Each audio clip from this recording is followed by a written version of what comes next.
My name's Ollie, I'm from the UK, I live in London. My name is Naoto and I'm from Tokyo. My name's Justine and I'm living in London in the UK. I first came across the Norqain challenge actually on Instagram. I just thought it was an incredible opportunity and so applied. I think I can utilize the experience of Mount Fuji to climb up Matterhorn. I have a little bit of experience climbing. I do lots of rock climbing and sport climbing. Yeah, the highest mountain I've climbed is Mont Blanc in France. That's 4,812 metres. I think this will be a little bit more of a challenge. It's a bit more technical and it's definitely a big step up.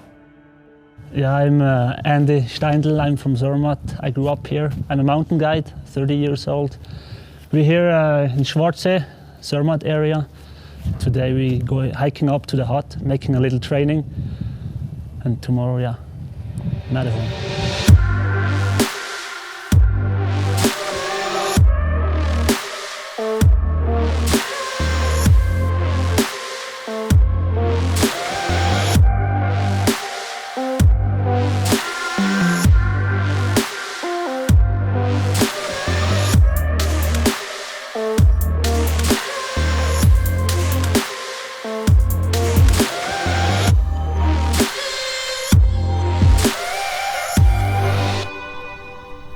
Starting off a little bit of training with Andy. He's really inspiring to just be with him and see the technique he has and the passion he has for the mountains. So it's really, really useful to be prepared and know more what to expect tomorrow morning when it's dark and it's cold and the adrenaline's certainly running through. Andy told me always small steps. That's because of, first of all, it's a height already over 1,000 meters.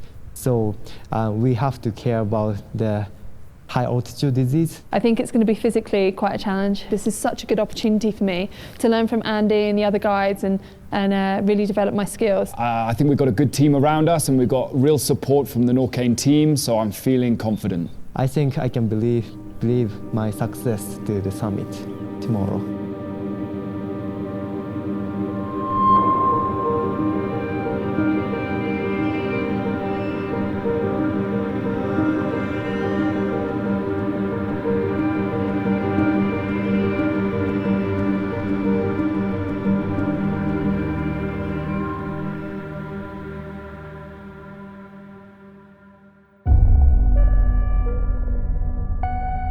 It was a really early start. Everyone was there waiting to go, literally running to the base of the mountain.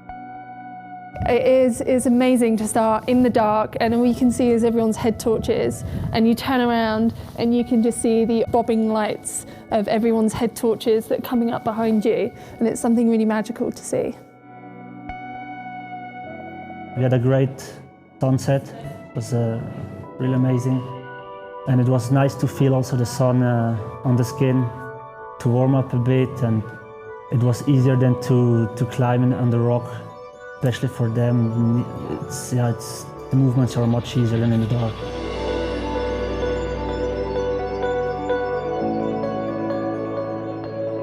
I expected to feel the effects of altitude and I expected physically to feel it a bit more. But those things were both fine actually. The hardest thing for me was my confidence and the climbing technique. My climbing skills aren't up to the requirement of the mountain and I was just really cautious and slow with all of my footholds and handholds and it just meant that I was not going to make it to the top where it gets, from that point, it gets a lot more exposed and yeah, thinking about how long this was all taking. But I'm happy and comfortable with that decision. I think it was the right one, and there's still so many positives to come from this experience. I knew it wasn't going to be easy, and it was going to really test me mentally and physically, particularly the exposure. There are parts in the climb when there are, 2,000 meter drops on either side of you, and you're walking on something that's a few feet wide and clinging on with your fingernails. So I really wasn't prepared for that level of exposure. And yeah, that fear really kicks in and that affects everything.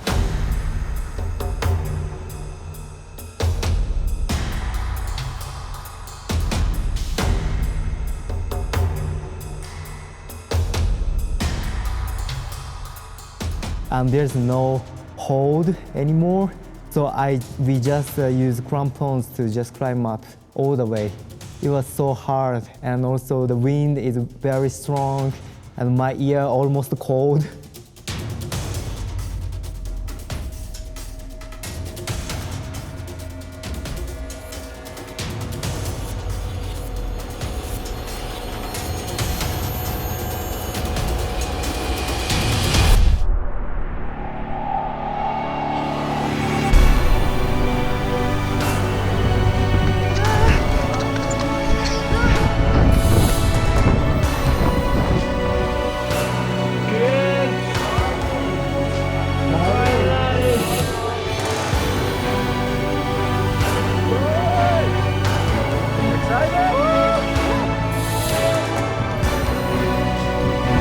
Clinging on for dear life is something that you rarely come across in life. It's hard to prepare for, and it's scary stuff when you're there. But I think all the preparation paid off in the end because we summited successfully.